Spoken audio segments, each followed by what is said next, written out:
My text today is Luke chapter 4. I'll be reading verse 31 through 44. Then he went down to Capernaum, a town in Galilee, and on the Sabbath he began to teach the people. They were amazed at his teaching, because his message had authority. In the synagogue there was a man possessed by a demon, an evil spirit. He cried out at the top of his voice, "Hey, what do you want with us, Jesus of Nazareth? Have you come to destroy us? I know who you are, the Holy One of God." "Be quiet," Jesus said. "Come out of him." Then the demon threw the man down before them, and they came out without injuring him. All the people were amazed and said to each other, "What is this teaching? With authority and power he gives orders to evil spirits, and they come out." And the news about him spread throughout the surrounding area.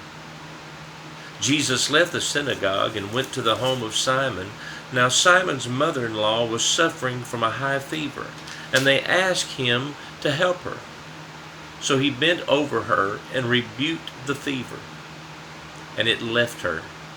She got up and at once began to wait on them. When the sun was setting, the people brought to Jesus all who had various kinds of sickness, and laying hands on each one, he healed them. Moreover, demons came out of many people, shouting, "You're the Son of God!" But he rebuked them and would not allow them to speak, because they knew he was the Christ. At daybreak, Jesus went out to a solitary place.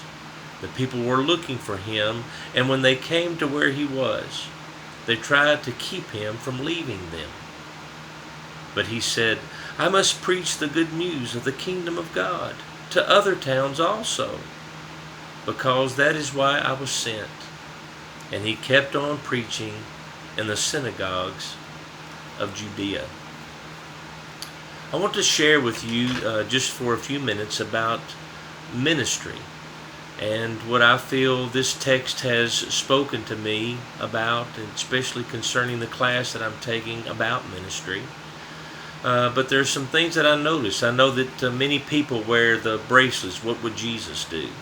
And I think there's no greater question that a minister could ask is, what would Jesus do in any given situation that we might have? And there's 3 points specifically that I'd like to just bring up in the next few minutes. And one of those is this: ministry can seldom be described as boring. If you're truly a minister and you're ministering, whether it be to a woman's group, and whether it be as a lead pastor, whether it be as a music director or a music pastor, whatever that might be, if you're truly engaged in it, God has called you to do it, it is not boring. When I look at the story here, this is one of the very first times Jesus ministers in a synagogue, and this is one of the first times that people are seeing him do these miracles. This is prior to him even calling his disciples. And so at the very beginning, we begin to see that ministry is not a boring thing. You can imagine on this Sabbath school being interrupted by a man possessed by a devil, just coming to a regular morning event on a Sabbath day, just expecting to hear a scroll or the reading from a scroll, and suddenly this commotion begins to take place. And this demoniac man just begins to, in his rage, begins to do what possessed people do, and to see Jesus instantly change that man, and to know what was there and what was taking place. And now here's a man that's sound and in his right mind. They knew that a miracle had taken place. That's not a boring Sunday school. Now, I'm not saying that these things happen in our churches. I'm not saying that they don't. I'm just saying that if church is what church should be, there's going to be some times when we see some things take place simply because we're in ministry, and it is an exciting and a wonderful thing. Another thing, a person minutes after being on their deathbed, Imagine Peter's mother-in-law being so sick and sick unto death, and suddenly she is healed. And instantly she gets up and begins to make dinner for her guest, or to make refreshments for her guest, to serve her guest. To see such drastic change, and to see that the difference that Christ makes. I believe that when we begin our involvement in ministry, there are those that are around us that we're going to be able to pour into their lives, whether it be through preaching or through singing or just through teaching, but we're going to pour into their lives, and we're going to see these people changed. What they were a week ago, a month ago, a year ago, and know that where God has brought them through this journey, He's used us to be a part of that. Ministry will never be boring. The second point is a divine encounter is the kingdom's greatest marketing campaign. When you see somebody's life changed, and you see that life begin to take on new meaning, and their morals change, and the way that they talk changes, and the places that they go, and the way that they dress, those things begin to change, and that person begins to feel and know that they are of value, not because of their name, but because now they bear the name of Christ in their life. That person is your greatest advertisement. That's the greatest advertisement for the kingdom, that God is still in the life-changing business. And so we want to see those things take place, those divine encounters, and know that God is working through us to work the plan that He has for those that are around us, and He's given us charge over.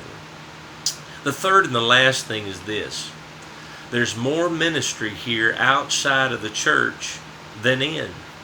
I know that this event takes place in the church, this first event of the demoniac man.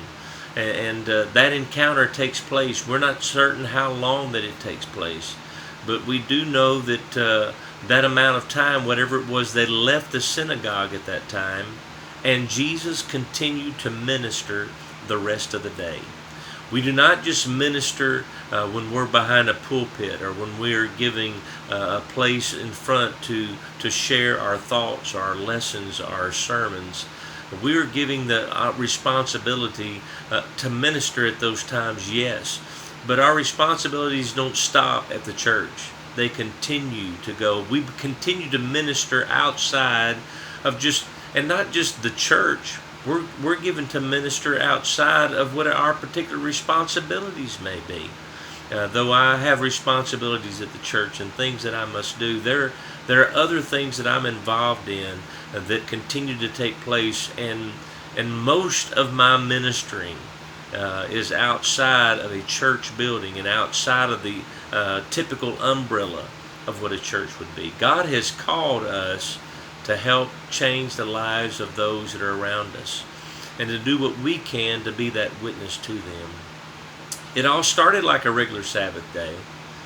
The only noticeable difference here in this particular passage that I read to you is that Jesus was going to be doing the teaching. And I close with this. Jesus has got to be a part of it.